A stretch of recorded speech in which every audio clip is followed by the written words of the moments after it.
The candles flickered softly against the untouched birthday cake. It wasn't anything fancy, just a small, store-bought one. Vanilla icing, plastic roses on top.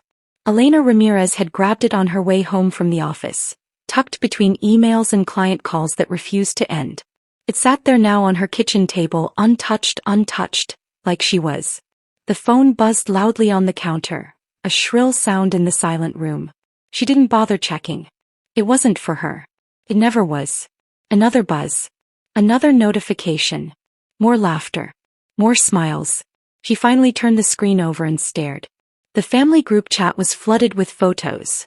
Her younger brother Daniel's extravagant birthday party. Their parents, cousins, friends, everyone raising glasses, hugging, cheering, celebrating him like a celebrity. Not one message for her. Not even a simple, "Happy birthday, Elena." Her stomach tightened with something heavy, something she'd buried for years. Elena Ramirez, age 32, top PR executive at one of the city's most elite firms. The woman who could transform corporate disasters into miracles. She could charm billionaires into philanthropy. She could twist public perception like clay. She could do anything, except matter to her own family. She cut a slice of cake, slow and careful, like she was afraid even the cake would reject her. She whispered, almost inaudible, "Happy birthday, Lena." No one else said it. Her phone rang. Seeing the caller ID Mom, Elena froze for a second. A hopeful, ridiculous thought whispered, "Maybe they remembered. Maybe they're sorry." She took a breath, answered. Before she could speak, her mother's voice snapped, brisk and upbeat.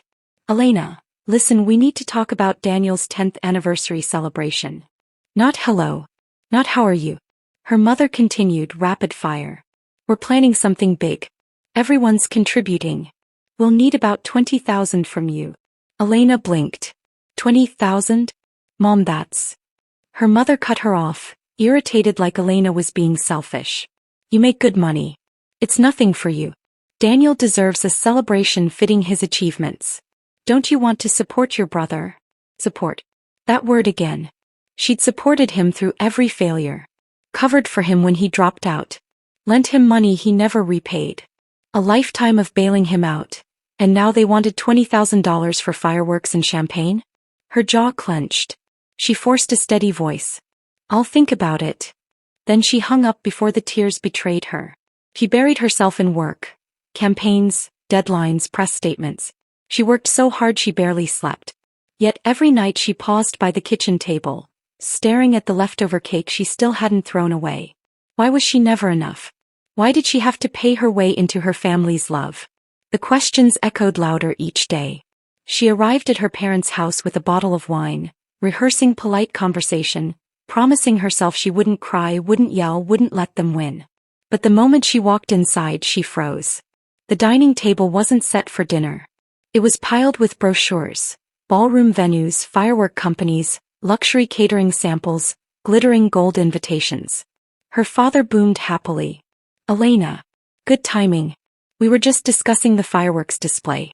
Can you imagine the whole sky lit up for Daniel?" Her mother clapped her hands like a child seeing magic. "Now, Elena, we'll need your contribution soon. The deposit for the ballroom is due." Something inside Elena finally snapped. Not loudly. Not dramatically. More like glass cracking. Quiet but impossible to undo. She stood, gripped tight on the wine bottle. "Do you even realize what you're asking?"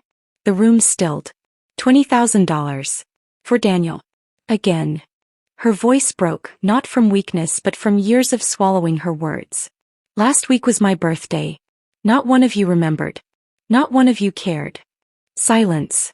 Tension thick enough to choke on. Daniel shifted awkwardly, avoiding her eyes. Her parents' faces hardened, pride turning to stone. Her mother spoke sharply, like she was disciplining a child. "Elena. This isn't about you." Elena laughed. And it wasn't a happy laugh. It tasted bitter, jagged. "No. It never is." She listed every memory like evidence in a court case. "Not when I graduated top of my class. Not when I became VP at 30. Not when I bought a house with my own money. But when Daniel wants fireworks." She snapped her fingers. "Suddenly I'm family again." Her father's voice dropped low, cold. "You don't understand family obligations." "Family obligations." The phrase scraped through her like rusted metal. "I've fulfilled them my whole life," she said, voice steady now. "I've been responsible when Daniel wasn't. I've been the adult while you praised a child. But I am done. I'm not giving a cent." She slid her coat on, spine straight, heart racing but lighter. "If that makes me the villain in this family, then so be it." And she walked out. Days passed. Weeks. The calls stopped. The group chat continued celebrating Daniel, but she muted it and turned off notifications. For the first time, silence wasn't painful, it was peaceful. She booked a flight. A trip she had always postponed. Destination, Greece. She joined a travel group. She laughed with strangers. She ate fresh seafood by the sea. She explored blue-domed villages and let the Aegean wind rip the last threads of guilt off her. One evening, on a balcony overlooking the horizon melting into gold, her phone buzzed.